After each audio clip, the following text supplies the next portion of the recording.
This is the Birth of a Mama podcast, where birth, and especially postpartum, matter. Hey everyone, welcome back to the Birth of a Mama podcast. Today I have Kerynn Jetton on the show. Kerynn, thank you so much for being here. Hi, thank you so much for having me. I'm really excited to chat with you. Yeah, I'm so happy that you're here. Okay, well, let's have you just start off by telling the listeners about yourself and your family. Yeah, so I'm Kerynn. I'm 25 years old. I'm from Sacramento, California. Born and raised here. I'm married to my high school sweetheart, Galen, and we're going to be married for 6 years next month. So it's exciting. We have two little ones. So my son, Caden, is 5, and my daughter, Riley, is 3. And yeah, I'm a doula, so that's what I do. I've been a doula since 2019, so going on like 4.5 years or so. Absolutely love it, and it's really exciting to like come on here and tell my perspective and kind of the things that have changed for me since before I was a doula and after I was a doula and my birth experiences and all that. So yeah. Awesome. I love it. I have so much love in my heart for doulas. So, yeah, I would love to work with you someday if I ever go through the whole experience again. Oh, yes, I would love to. That's awesome. Yeah. All right. Well, let's next have you describe your transition into motherhood in 3 words, which I know it can be hard to do, but if you had to, which 3 words would you choose? Yes, so I thought about this one. So I have intense and transformative, and I also chose the word duality.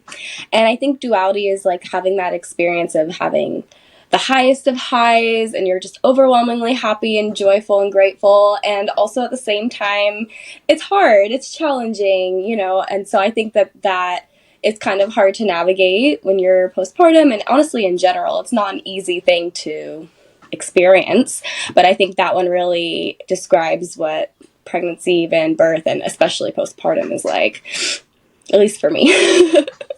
Oh, yeah, absolutely. I resonate with that too, 100%. Duality it's a good one, and it can be confusing to hold, opposing feelings at the same time. But as much as I keep just continuing down the motherhood journey and the seasons keep progressing and, my daughter keeps growing, I just have realized that that's like what motherhood is, Yeah, even though 100%. the seasons change, like there's always these kind of like opposing dichotomous duality realities going on. And it's a Yeah, lot.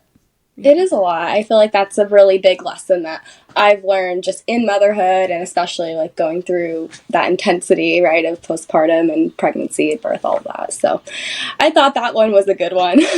Yeah. So good. So good.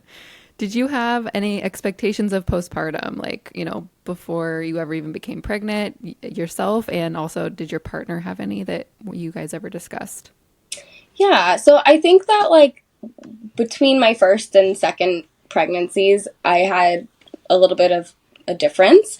I think that like for my second one especially, I had a much more of like a deeper understanding of like what postpartum looks like and how my mental health kind of reacted and with my first, and what I wanted to do differently. Whereas with my first, it definitely was kind of like I was doing all of the preparation in terms of like reading and trying to like gather in all of this knowledge.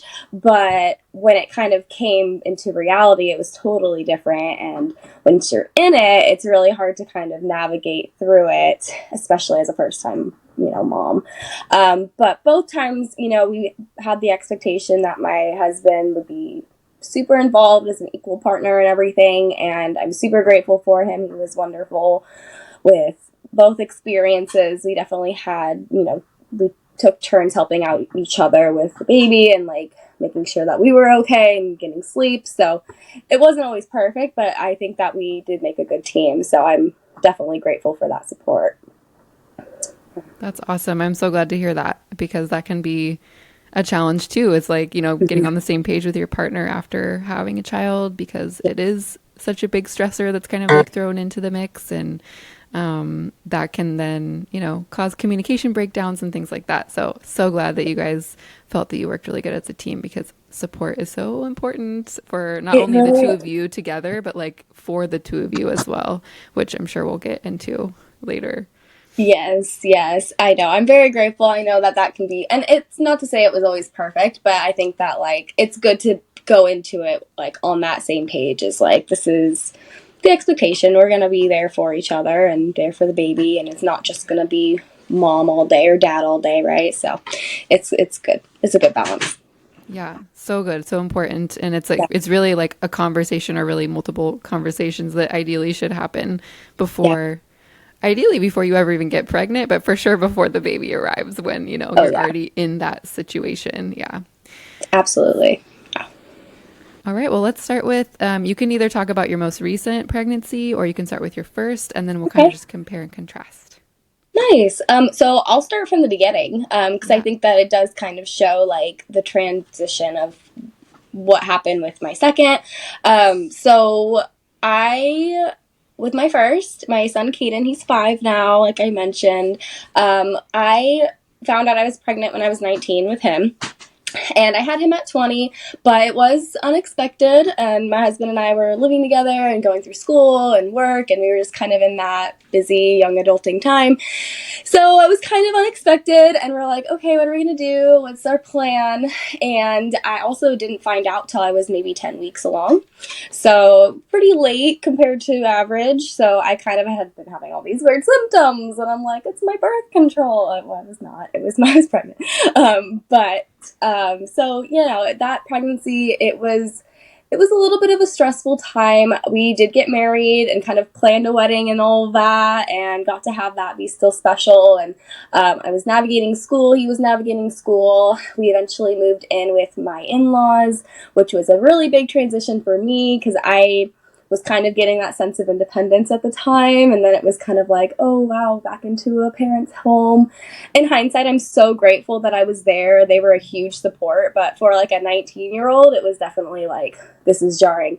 And overall, it's just kind of like, it was just kind of a stressful time, but I was also super excited to be a mom. I was really, really happy that, this was where our path was going. I mean, we kind of already had wanted that eventually, but it was just a little sooner than we had expected. And, no one else was really having kids at the time, right? So it was a little bit isolating.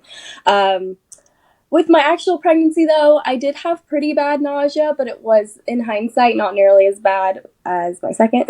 So I'm like, looking back, I'm like, it wasn't that bad, but in the moment, it was pretty tough. And of course, the general aches and pains and the normal things. But other than that, it was super healthy pregnancy, smooth sailing. So I'm really glad for that. With my pregnancy, I did spend like a lot of time, researching, a lot of time trying to learn about pregnancy, learn about birth. I think even back then I was super fascinated by it all and really excited to learn about it all. I think I learned a lot about like hospital interventions and birth interventions at the time, and I was really curious about that stuff. So basically leading into my birth, I kind of thought I would be getting an epidural and just doing all the things that like a lot of people just kind of do. And then a few weeks before, I'm like, just kidding. I'm going unmedicated. I don't want an epidural. I'm just going to go into this. And I was very strong in that feeling. Like I had done a lot of like, research at the time. I think I kind of just like all of a sudden got in a frenzy and was like, okay, I don't want it, So by the time the birth came around, it was one of those things where like, if I had maybe a little bit more time to mentally prepare, perhaps, but also like when you get there, it was such an intense experience, and I had been laboring for so long that I ended up getting it, which was what was best at the time. But as we were kind of getting closer, I did get like a membrane sweep on my due date because I was like, I'm ready for this baby to be out. It's my due date. It's time to get out. And that kind of backfired a little. It sent me into like prodromal labor or like false labor for like 2 days off and on. And that was really confusing because I had like my mom who was like, you need to get to the hospital right now. You're having contractions. Get in the car. Let's go. And I'm like, I don't think it's time yet. It keeps stopping, keeps going. I was like walking around the block at like 4 a.m. with my husband, like, let's get this baby out. The contractions are starting. And I'm like, in hindsight, I'm like, oh my gosh, go back to sleep, go rest.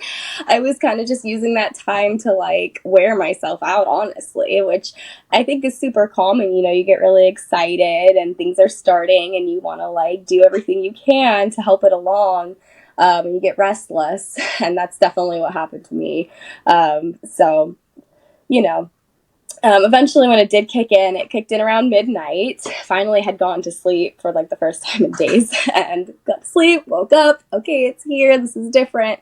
I tried to like take a bath and like, no, that made it worse. So we went to the hospital. And I think I was dilated to about a 4. And everything was going fine, except I got kind of stuck in triage for like 4 hours. So that kind of like set a big damper on some of my plans. I think that at that point it just became really hard to cope and find my relaxation, use my coping skills. And I also had a lot of back labor. I think that little guy was sunny side. I don't know for sure, but I think that he was, OP, which can cause a lot of back labor. So that was going on. And eventually, like, once I got to my room, finally, it was just kind of like I was no longer coping. I was, the nurses were telling me I was scaring the nurses coming on because I was screaming. Like, it was really, it was getting to that point of like, this is no longer painful. This is now suffering, right?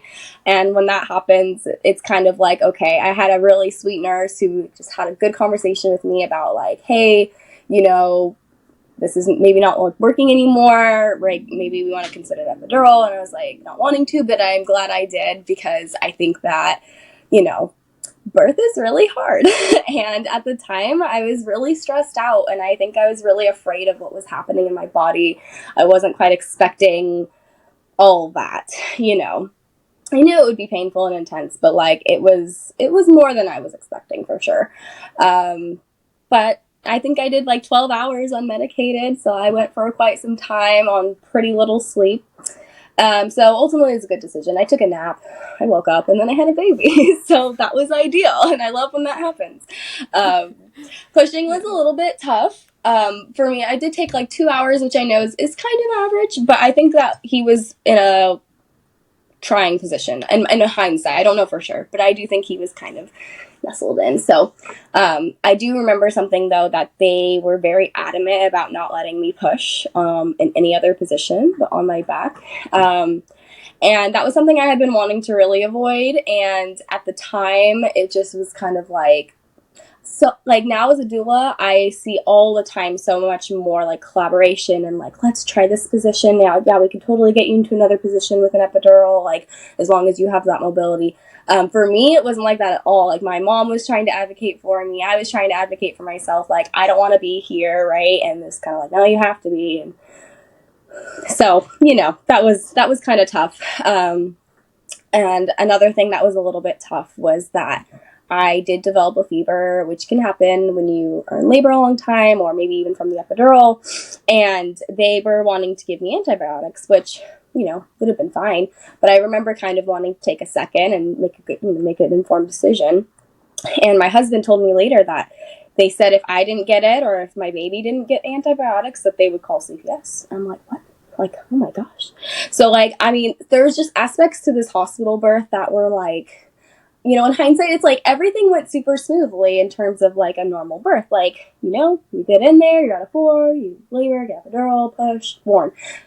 Pretty simple. But like when it's actually you going through it, and then you have like these little things like peppering it with like, oh yeah, there was a little bit of like a CPS threat there, or oh yeah, they're not letting you push, how you want to push, or like all that little stuff can really add up. And I think that was something I really had to process afterwards. But once he was born, it was amazing. It was the best moment ever. I still like remember it so vividly, like seeing my son born, and he just like looked at me, and I'm like thinking like, you're so beautiful, just like looking into my eyes and looking into his eyes, and he came out super calm, and I was like, this is amazing. So, again, that duality of like, I just went through like what was that? But also, like, I'm so overjoyed and happy and, you know, so glad to, you know, have done that. So yeah. So that was kind of after birth, and then also like in the immediate postpartum, like being in the hospital, I did find that to be also a little bit challenging. I just didn't find that it was like the best environment for adjusting to life as with a newborn. At least in my experience, I feel like it was almost like too much help, but also not enough. Like between the constant like disruptions, but also like there also somehow wasn't enough help. Like when he was having a really hard time, I couldn't get him to calm down, or you know, was having trouble breastfeeding. It's kind of like, well, try this. Oh, okay, it's not working. No, good luck. So it was tough. I was ready to be home and happy to be home after we got out of there. So yeah, that was kind of my birth experience with my first. It was a little bit of a doozy, but also, you know, I'm grateful that everyone was healthy, of course, and all that. So yeah. Can I ask, since I'm also in Sacramento, what hospital were you at? I'm just curious. I was at Mercy San Juan. Okay. Yeah. Yeah. Yeah, and I actually haven't been there as a doula myself yet, which is kind of, you know, interesting. I've been all around, but not there. So I'm curious to know, like, maybe if it's a little bit different there now. I also do find that, like, when I first became a doula, there was a lot more of that pushback in hospital culture of, like, this is what we do and you can't. And I think now that we're getting into, like more people are speaking up and advocating for themselves, and we're getting more evidence-based information about birth, and like I think finally some, you know, providers are like open to that. I think that it's been much more positive in my experience as a doula since when I first started to like now. But that's just what I've witnessed. I don't know for sure.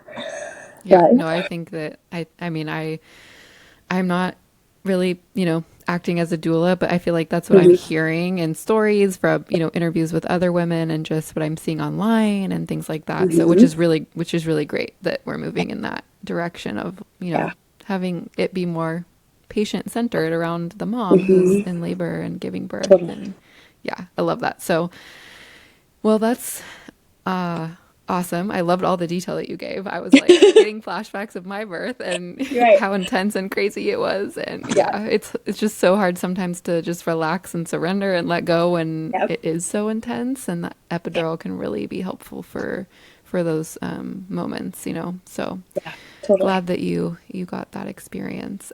Okay, did you want to share now about your daughter, and then that way we can kind of contrast a little bit, and then we'll go more into postpartum. That sounds great. Yeah. So like compared to my first, my second birth was completely different. Very positive. I will, you know, a little spoiler. But so I will say though, my pregnancy was rough. It wasn't so much of stress from, well, there was some outside stressors. I found out I was pregnant the day before the lockdown in 2020. So we all knew something was going to happen. We didn't know what yet, but then I found out I was pregnant in the midst of that. And that was a little crazy. And, you know, my husband was in school still, and then I was a doula at the time and getting my, you know, business up and running and established. And my son was like, I think a year and a half. So it was a busy time. We were like a little bit unsure of what that would look like, but it ended up working out. I did have hyperemesis though. So where I was just so nauseous. It was so debilitating, honestly. Like that was rough. You know, I don't want to do that again because it was really hard.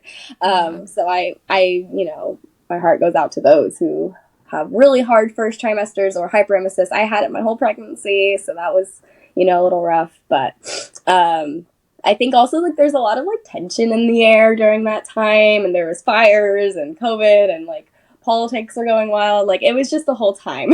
So it was interesting for sure. But we did move into the house we're in now. And so we kind of had our own space, and that was really good. And I eventually went with a birth center here in Sacramento. It was called Welcome Home. And they're amazing and they're awesome. And I had such a great experience there. And it was just like night and day. Like even just the appointments, you know, having that like 45 minutes to like really get to know your provider, and like they, you know, are asking about you and your nutrition and just like what you're wanting, and it was just so lovely. So I'm really, really happy that that worked out, because I think, for me, I think the hospital just wasn't a good fit, and I think, for some people it totally is, and that's awesome, and I'm grateful for that. But for me, I was really happy to have something new. And I think also, like, I knew a lot more, right? I'd been a doula for a while. I kind of, like, I think part of, like, my first birth is what spurred me on to, like, learn more, like, why did this happen? Or, like, kind of to, like, wrestle with my own experience. And then through that, I kind of found doulas, and I fell in love with it.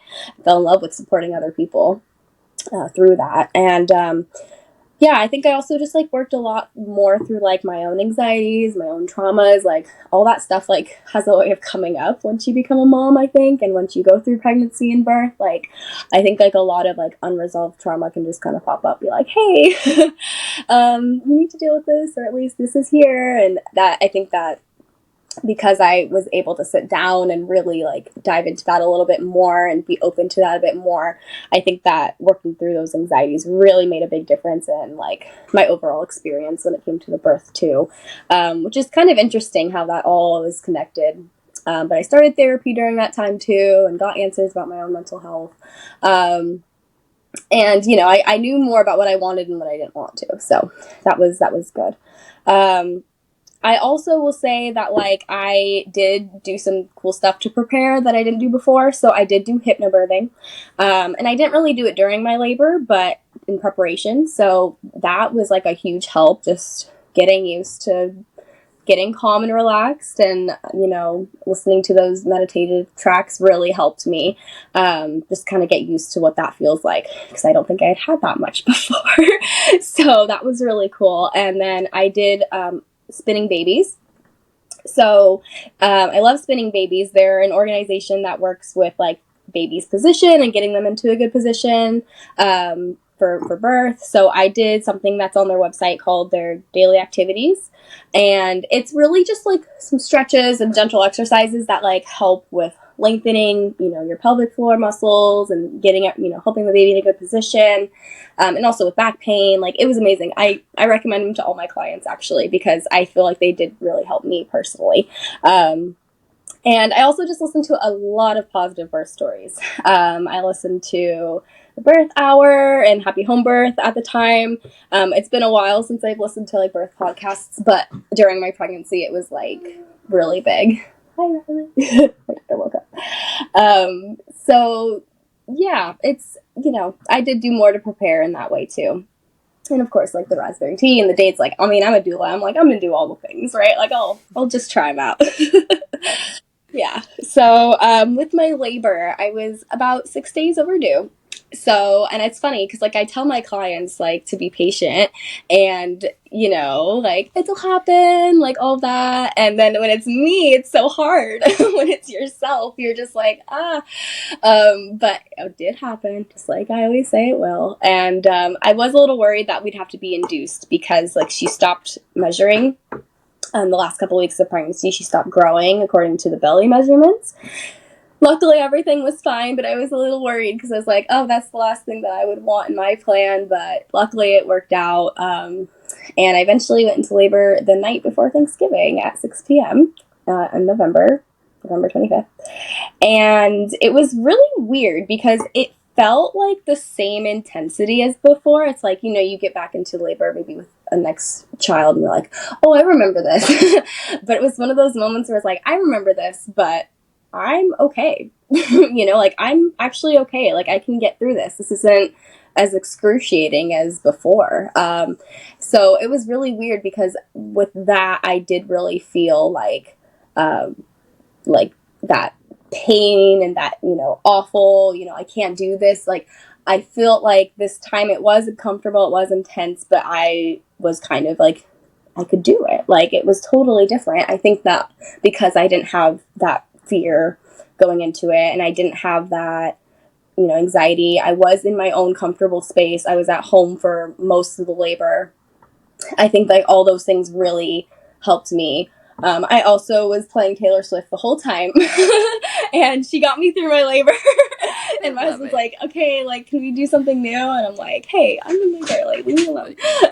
So like little things like that. I think it just really made it like super positive. And my doula came. We stayed at my house for I don't know, probably like, well, my labor was like 6 hours long, so it was super short compared to my last one. And we stayed there for a really long time, and I was just like wanting to stay home. I was like, there's no rush. Everything's good. I'm fine. Everything's going well. And she's like, I think you're pushing. And I'm like, oh. So, and my husband's like, yeah, okay, well, we should listen to the doula. Like, let's go and get in the car and go to the birth center. I'm like, all right, okay, fine. I guess if I have to. And I get in the car, and sure enough, I'm getting those like unintentional pushing contractions that you're like, I'm pushing and I'm not trying to. I was like, oh, I'm glad we went. Luckily, the birth center is like 5 minutes away. So it wasn't like, too dire or anything. But I did get there, and I ended up having her 10 minutes later on the floor of the birth center. So, yeah, it was wild. It was very like physiological. There was really no intervention at all, because I got there and like they took one set of vitals, and then all of a sudden I'm like, I just need to be on the ground. Like, I want to be on my hands and knees. I want to, be able to move. And so they were like, oh, okay, well, and they kind of didn't, I just like kind of knelt on their rug, and they were like, oh, let me get some Chuck's pads and like give you a spot to sit here. And I ended up, giving birth on that rug, and the midwife, her name's Madeline, she still is like, you got my rug all bloody and all of that. She's like, do you want it? You can have it. So, but it was really cool. It was a really cool experience. I just feel like I was able to listen to my body and have that, without any of that fear or anxiety. And it was just so different. And I think it's really cool, because it's really cool that I was able to experience that. And then I was able to experience like, my first birth, like getting to that point of like needing that relief and like being super stressed out, and, having some of that, like really, I am like grateful in hindsight to have gone through some of that, because I think that that's really common for a lot of people to just like have a really, really tough time, because it is hard. It's super tough. And now I kind of know what that feels like. It's not, always sunshine and rainbows. Like, I am glad I kind of had that. I know that's not always what people experience, but, it was interesting for sure to see that difference. So, Yeah, it's nice that you kind of have those, you've yeah. experienced both sides. So because I would say for most women, I feel like it's very rare that women say that like all of their birth experiences, or if they've only had one, like their first birth Mm-hmm. experience was enjoyable, like Yeah, completely, like there's totally. usually always some struggle. I mean, it's a Oh, rite of yeah, passage. There has to be some kind of totally. like, Yeah. some kind of like separation, or, birth or death, I'm sorry, not like actual death, but like, Yeah. you're like surrendering and like losing a part of yourself, which is like Yeah. the self you were before you're now becoming a mother. So there's Mm-hmm. usually some kind of suffering, for lack of a better Right. word, like Oh, that is 100%. what it is. And I agree. but it can also be like an enjoyable experience. And our environment influences us so much, like the people that are around us, and like the words that they're saying, and the lighting and the energy, the the vibes, Mhm. as some people like to say, which is so true. Like that, all of that stuff plays a role in how we're then like perceiving our own ability to relax and surrender, regardless of how, physically uncomfortable we are, or Yeah. emotionally, like, we're struggling with what's going on. But I think that really plays a role. And I think in your story, it's so beautiful to see that kind of evolution that you got to have with your births, and you're having your second one be Mhm. quicker, first of all. And like, it seems like you were more just like, I can do this. Like, I got this. I've been through it before. I know it can be hard, but like, I'm just going to go Mhm. with it this time. And you just really Yeah. found your groove. That's so beautiful. I love it. I love that so much.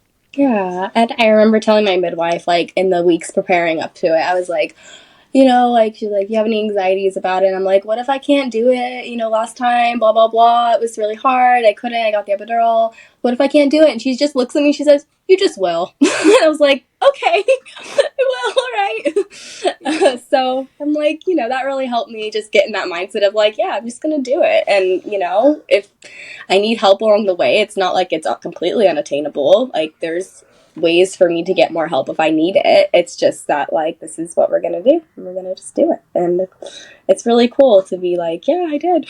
So yeah, it was awesome. The environment definitely makes a really big difference. I think it's important to feel really safe wherever you're at. So Totally. Yeah. Yeah. Safety is a huge piece of it. Like even just perceived safety, like, Mm-hmm. you could be totally safe in a hospital, Yes. Yeah. debatably like the safest place for some Right. in some people's Oh, minds, right, in 100%. case an emergency happens, but for other Yep. people they don't feel safe in a hospital, Yeah. which was kind of my experience. Even though I Yeah. was in a hospital, I don't feel comfortable and relaxed and like I can truly be myself in a hospital. I get anxious, and I think a lot of people do feel that way. So yeah, Mm-hmm. it's so dependent on the person and unique to the individual and what they are comfortable with and what makes them feel like they can just unravel and be themselves. Yep. So I completely agree. And I'm like, wherever you feel safest, like, I encourage that's where people try to go, because like if you are feeling that safety and you're like, I feel so much more comfortable in that hospital, like I'm like, yes, that's where you need to be. And then for others who are maybe more like you and me, or who've gone through other experiences that don't feel as comfortable in the hospital, I'm like, well, like maybe consider some other options, right? Like it's not only one or the other, for sure. yeah, Yeah, love that. totally. Love the education piece and being informed and Yeah. choosing what's right for you. So Oh yeah, good. totally. So let's talk about those first like few weeks, that like early newborn stage versus like 2 to 4 weeks at home. How did that go with both? We can again kind of compare and contrast. Yeah. Again, I think it was very, very different with my first. It was, it was hard. I will say it was tough. I struggled with, like, breastfeeding was really tough. I mean, breastfeeding was tough with both of my kids, actually, but it did kind of feel like survival mode in those first 2 weeks, where we're just like barely getting by. I was still kind of adjusting to having help with my in-laws. Like, they were amazing, and but also like I was not used to that. I was not used to having somebody help me, so I didn't really like know how to feel comfortable in that. But so it was like one of those things. Like, I was really happy, but I was also really overwhelmed. And my son was pretty colicky. He had a little bit of a tough time too. He was just really uncomfortable, and he also was, a baby that didn't want to sleep without being held, which is normal. And I didn't know that back then. I was like, something's wrong. Like, I can't put him down. And like, it's always that thing of like, how do you get safe sleep? Well, especially when I'm just hearing all of this conflicting information. It's just bombarding me between my own parents and my in-laws and the internet and like my own intuition trying to like get through. Like, I don't know. So it was really tough to like navigate that of like, what do I do? And then, I'm like, do I just let him self-soothe? Like, do I set a rigid schedule? Like, I was very much like, how do I do this? How do I cope with all of this crazy? And for me, it was kind of like, okay, well, I need to have this routine, or I need to be able to let him sleep on his own without me, like, holding him. Like, I need to let him just, like, all that stuff that, like, was kind of coming through that is not really the most, and now I know is less evidence-based now. At the time, I didn't really know that, like, you should hold your baby all the time. I was, like, very much like, you're going to spoil that. Like, that stuff was coming through a lot, and it was really tough because I'm like, you want to do your best. You want to be obviously you love your baby. It's hard to like try to let them not be with you to like help them in the long run. Like, you think you're doing your best or the best for your baby. And it's just tough. I think there was just a lot of like conflicting stuff going on. So, yeah, but I think that also, like, it was one of those things where, I was really happy to be a mom and have him here, and I've been looking forward to meeting him and getting to know him, and it was interesting for sure, just in that time. And then as time did go on, I went back to work around like 4 months or so, and I also went back to school at the time. So this is before I knew I wanted to be a doula. But I was back in work, back in school. I'm really glad I had those like 4-ish months, because I think that like any sooner would have been that would have been really hard. And it was still really hard. I felt like I was kind of being pulled in all sorts of different directions.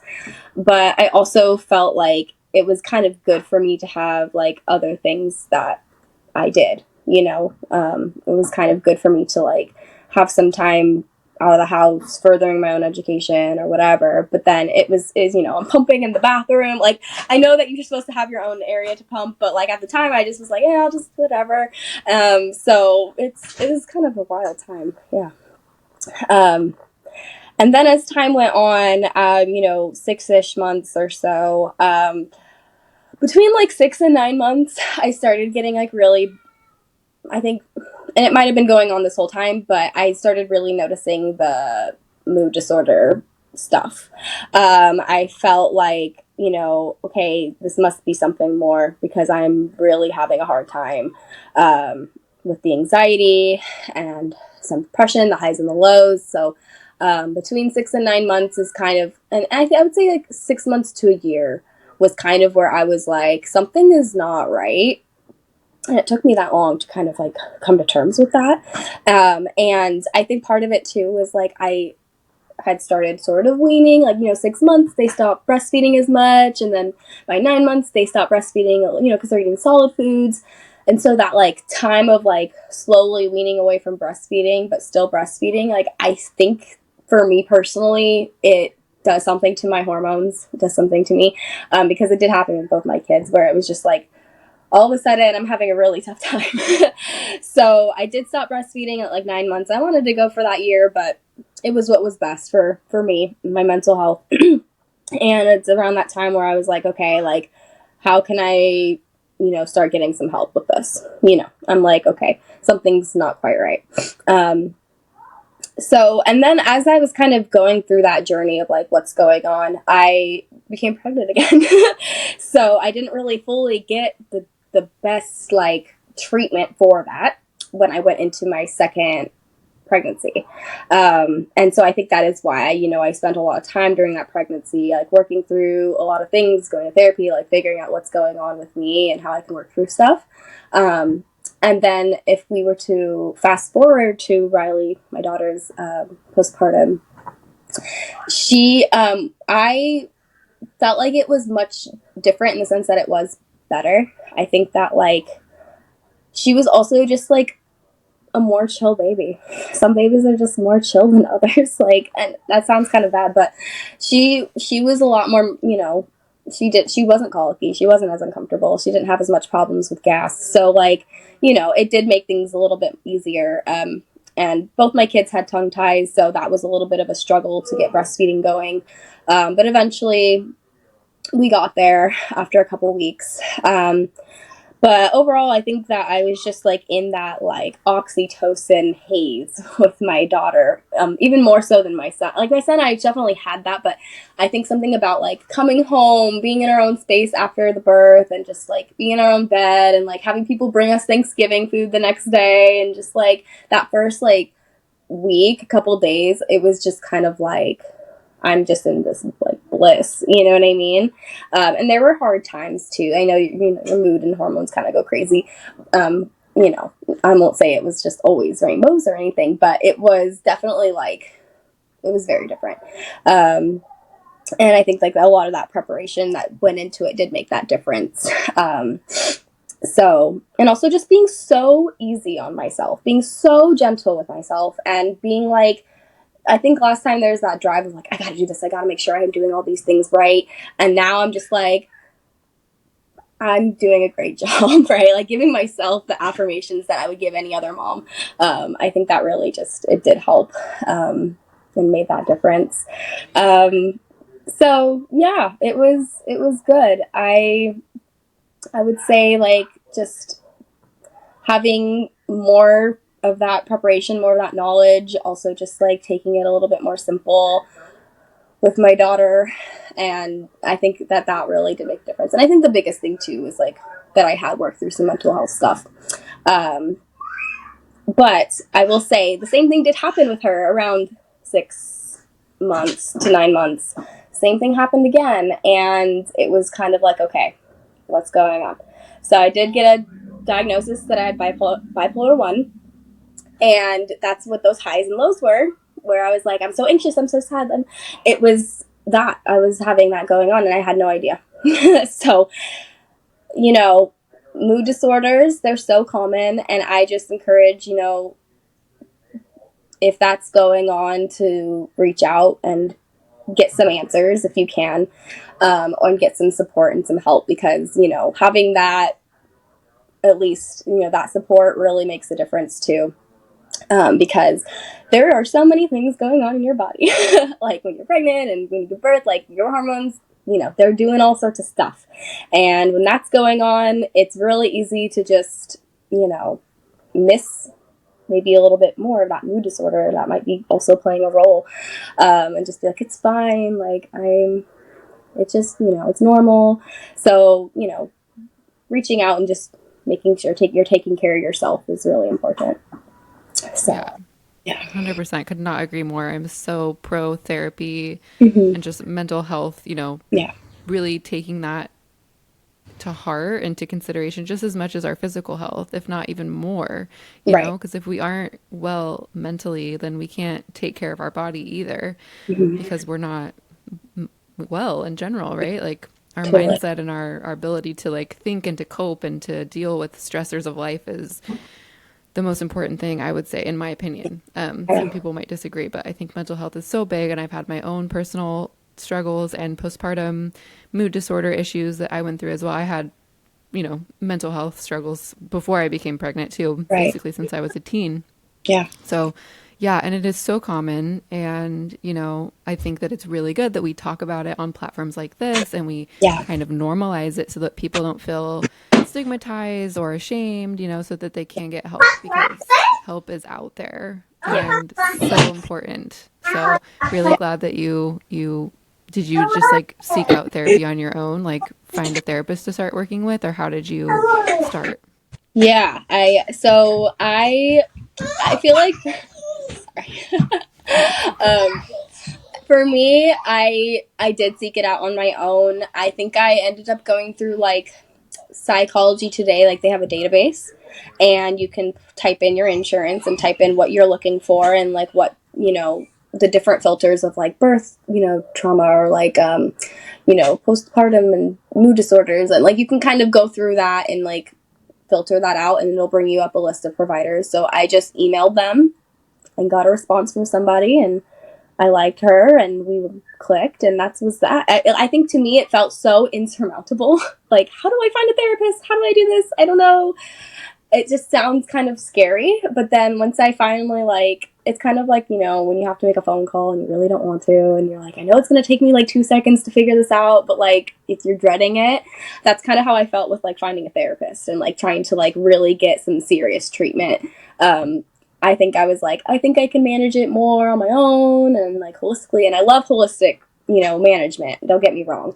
But I think that part of it that was like, I was kind of nervous. I don't know what this looks like. I don't even know how to find a therapist. And so once I did, it was like, oh, that was actually not terrible. And now I'm set. I have that support. So that's why I definitely encourage, like, don't hesitate, you know, to reach out and find somebody, because there's somebody out there for you who can really make a big difference, and Yeah. help with that. Yeah. Yeah, good. I'm so glad.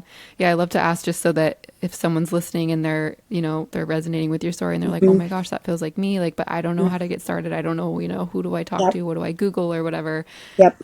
There's so many different avenues, but that's a great one. Just like Yeah. going to psychology.com, today.com and Mm-hmm. putting in your information and they kind of do the work for you and you can just Yep. figure out who you match with. And yeah, you have to Yep. really advocate for yourself. So if you're struggling at all and you just don't feel normal, like you feel like something is off, of course, to some level that is okay in the Yeah. early postpartum, right? Like the first couple Sure. weeks, baby blues, it's normal. Yes. You have it having this huge hormone shift, right? So you're Right. kind of just trying to level back out. But if it's persistent past that 2-3 week mark, especially like for you, the 6 month, 9 month, a year out, and you're feeling that way, definitely check in with somebody because yeah, Mm-hmm. there's probably something going on that you can absolutely get support and help for. So really glad that you did that. Good for you. Thank So you. happy. Yeah. Yeah. We need Yeah. more of that for sure. Yeah. So It's do you want any more children? no. I think, you know, I was on the fence for a while. Like, maybe I want another one, one day. But I think as time's gone on and I've really just like had my two babies, I think like our family is really complete. And I also just like what my mental health has gone through, through pregnancy and birth and postpartum, and also like the hyperemesis really did it for me, where I'm like, I don't know that I could go through that again. I mean, I'm sure I could do it, but I don't think I want to do it. I don't think I really want another child enough, right now or ever to do that. So I'm really happy with where we're at. I think 2 is perfect. We have a nice little family. So, and we're also getting to that, I have a 3-year-old, 5-year-old, right? So like we're getting to that like next stage of parenthood.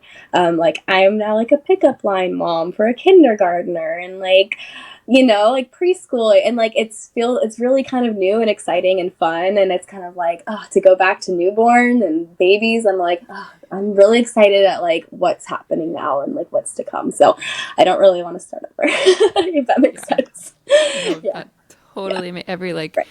like we kind of talked about in the beginning how, motherhood is just a series of a bunch of seasons and Yeah. everything eventually ends, even though when you're in it, it feels like it's never going to end. And it's Yes. again a dichotomy in that sense of like you are trying to rush through a season because you're, Yeah. uncomfortable and miserable in some ways. But then Right. once you get to that end, you're like, oh my gosh, I miss it when it was like Yep. this. So Yep. it's just motherhood is like that. But yeah, I totally feel you. My daughter's almost 2, and so we're like really getting into Mhm. the heart of toddlerness and Oh out yeah. of like baby, Right. she's like still in diapers, but we're like kind of trying to potty learn and all these things. And Right.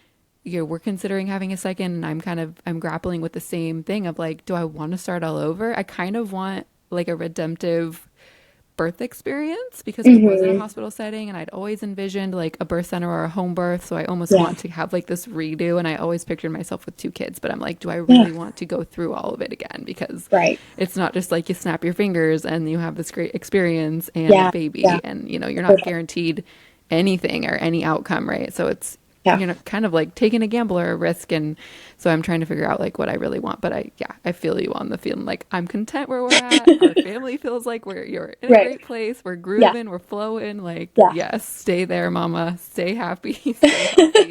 Like, Right. Exactly. can you do it again?